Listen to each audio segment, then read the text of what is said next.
विधानसभा में नीतीश के सामने बैठेंगे तेजस्वी।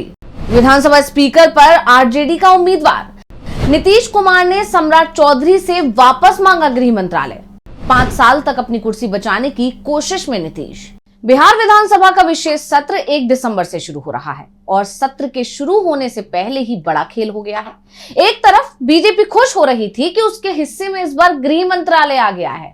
सम्राट चौधरी अब सरकार में नंबर 2 की हैसियत वाले मंत्री बन गए हैं, लेकिन बीजेपी की ये खुशी ज्यादा देर तक नहीं टिकी। नीतीश कुमार ने पहले तो सम्राट चौधरी से अपने ही विभाग के अधिकारियों के ट्रांसफर और पोस्टिंग के अधिकार छीन लिए और फिर सचिवालय पहुंचकर सम्राट चौधरी के विभाग से जुड़े अधिकारियों के साथ बैठक भी कर ली। संकेत साफ दे दिया, गृह मंत्रालय भले ही सम्राट चौधरी को दे दिया हो, लेकिन पूरी ताकत नीतीश के पास ही है। और अब जब विधानसभा का सत्र शुरू हो रहा है तो नीतीश कुमार ने एक और बड़ा दांव खेल दिया है और यह दांव है स्पीकर पद को लेकर। अब यह तय माना जा रहा है कि विधानसभा स्पीकर का पद बीजेपी के पास नहीं जाएगा। जेडीयू ने जिस तरह से पहले प्रोटेम स्पीकर के पद पर कब्जा जमाया, उसी तरह से वो स्पीकर पद भी बीजेपी से छीनने की तैयारी कर रही है। स्पीकर पद को लेकर अब नीतीश बड़ी डील की तैयारी में है।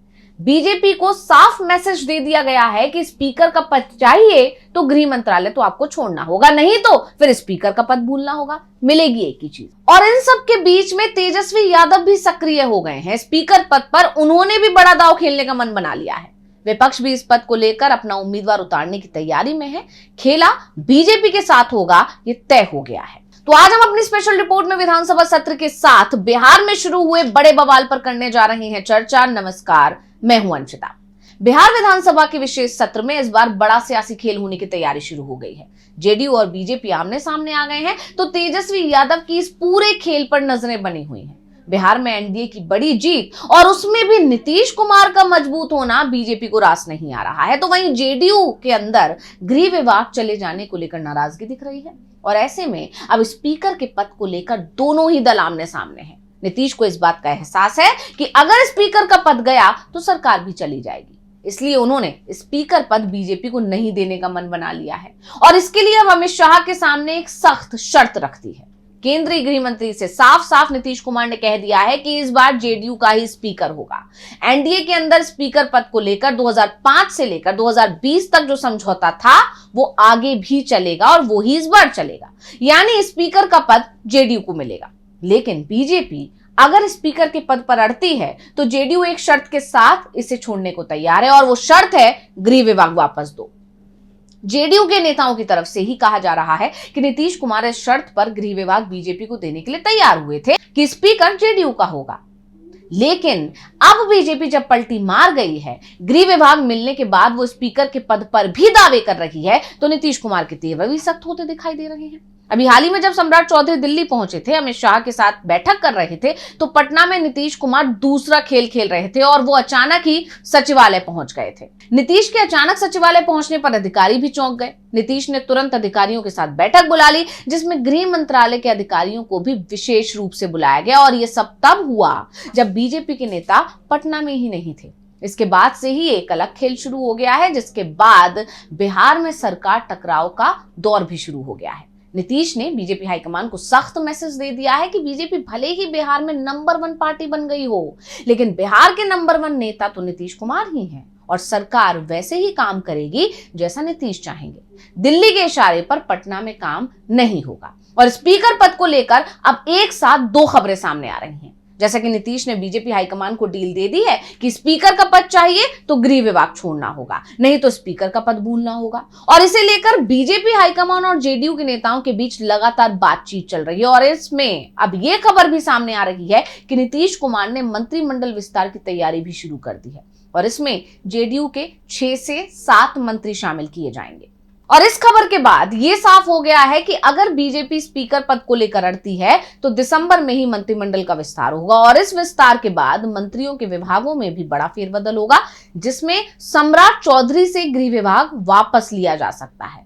पूरा खेल खुला हुआ है। बीजेपी और जेडीयू दोनों ही अड़े हुए हैं और इस बीच स्पीकर चुनाव को लेकर विधानसभा सचिवालय की तरफ से जो अधिसूचना जारी की गई है, उसमें स्पीकर का चुनाव 2 दिसंबर को होना होगा। स्पीकर पद के लिए 1 दिसंबर से ही नामांकन का काम शुरू हो जाएगा और 2 दिसंबर को दोपहर 12 बजे तक नामांकन की प्रक्रिया चलेगी। अगर एक से ज्यादा उम्मीदवार मैदान में होते हैं तो फिर वोटिंग कराई जाएगी और अगर एक उम्मीदवार होगा तो चुनाव निर्विरोध हो जाएगा। जो अधिसूचना जारी की गई है उसमें कहा गया है कि बिहार विधानसभा के अध्यक्ष का निर्वाचन 2 दिसंबर को होना है और अगर आप इच्छुक हो तो निर्वाचन की तिथि के 1 दिन पूर्व मध्याह्न के पहले तक अध्यक्ष के निर्वाचन के लिए सचिव को संबोधित करते हुए इस आशय के प्रस्ताव की लिखित सूचना विहित प्रपत्र में दे सकते हैं कि सदन के कोई दूसरे सदस्य अध्यक्ष चुने जाएं। ऐसी सूचना किसी तीसरे सदस्य द्वारा अनुमोदित रहनी चाहिए और सूचना में जिन सदस्य का नाम प्रस्तावित हो उनका वक्तव्य भी साथ में रहना अनिवार्य होगा कि वो निर्वाचित होने पर अध्यक्ष के रूप में काम करने को राजी हैं। विधायकों की शपथ और स्पीकर के चुनाव की पूरी प्रक्रिया प्रोटेम स्पीकर कराएंगे, जो कि जेडीयू विधायक नरेंद्र नारायण सिंह पहले ही बनाए जा चुके हैं। और जिस तरह से महागठबंधन ने प्लान तैयार किया है उसके बाद ये माना जा रहा है कि महागठबंधन भी इस पद को लेकर अपना उम्मीदवार उतारेगा। वैसे विधानसभा में जो स्थिति है उसमें स्पीकर एनडीए का ही होगा, ये तय है, क्योंकि राज्य विधानसभा की 243 सीटों में से एनडीए को 202 तो महागठबंधन को सिर्फ 35 सीट मिली है। ये बात तो आप जानते ही हैं कि 2020 के बिहार विधानसभा चुनाव के बाद एनडीए के पास बहुमत था, फिर भी महागठबंधन ने अध्यक्ष पद के लिए प्रत्याशी दिया था। बाद में जब महागठबंधन की सरकार बनी तो बहुमत देखकर राष्ट्रीय जनता दल के अवध बिहारी चौधरी को वो कुर्सी आखिरकार मिल ही गई। ऐसे में इस बार भी महागठबंधन की तरफ से स्पीकर पद को लेकर उम्मीदवार दिया जा सकता है और ऐसा होता है तो चुनाव होना भी तय हो जाएगा। यानी बीजेपी और जेडीयू के बीच जो टकराव चल रहा है उस पर इस वक्त महागठबंधन पूरी नजर बनाए हुए है, क्योंकि महागठबंधन के पास 35 सीट है जबकि जेडीयू के पास 85 विधायक हैं। अगर इन दोनों को जोड़ दिया जाए तो यह संख्या हो जाती है 120, जबकि बहुमत का आंकड़ा होता है 122, यानी 2 सीट कम, जो कोई बहुत मुश्किल तो काम नहीं है। पर अभी इस तरह की चर्चा नहीं हो रही है कि नीतीश कुमार पलटी मारने वाले हैं, लेकिन भविष्य में कुछ भी हो सकता है और यही कारण है कि नीतीश कुमार गृह मंत्रालय या स्पीकर के पद एक कुर्सी अपने ही पास रखना चाहते हैं, यानी वो अड़ गए हैं। और इन सब के बीच पटना में बीएनएस की धारा 163 लगा दी गई है। धरना प्रदर्शन पर सख्त रोक लगा दी गई है। किसी भी तरह के बवाल से बचने के लिए सरकार बेहद सख्त कदम उठा रही है।